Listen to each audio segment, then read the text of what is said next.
حضرت عبداللہ ابن عمر رضی اللہ عنہ کہتے ہیں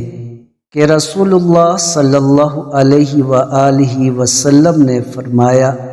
صرف دو آدمیوں پر رشک کرنا چاہیے، ایک اس آدمی پر جس کو اللہ تعالیٰ نے مال دیا اور وہ اس میں سے رات دن اللہ کی راہ میں خرچ کرتا ہے، دوسرا اس آدمی پر جس کو اللہ تعالیٰ نے علم قرآن دیا اور وہ رات دن اس کا حق ادا کرتا ہے۔ جامع ترمذی حدیث نمبر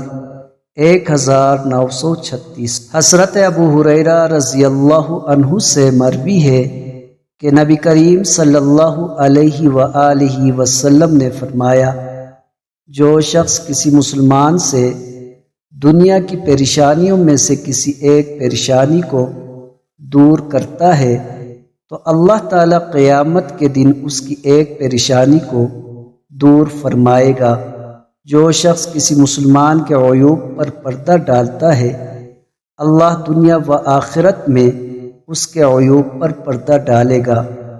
جو شخص کسی تنگ دست کے لیے آسانیاں پیدا کرتا ہے، اللہ دنیا و آخرت میں اس کے لیے آسانیاں پیدا کرے گا۔ اور بندہ جب تک اپنے بھائی کی مدد میں لگا رہتا ہے، اللہ تعالیٰ بندے کی مدد میں لگا رہتا ہے۔ اور جو شخص طلب علم کے لیے کسی راستے پر چلتا ہے، اللہ اس کی برکت سے اس کے لیے جنت کا راستہ آسان کر دیتا ہے۔ جب بھی لوگوں کی کوئی جماعت اللہ کے کسی گھر میں جمع ہو کر قرآن کریم کی تلاوت کرے اور آپس میں اس کا ذکر کرے، ان پر سکینہ کا نزول ہوتا ہے، رحمت الہی ان پر چھا جاتی ہے اور فرشتے انہیں ڈھانپ لیتے ہیں،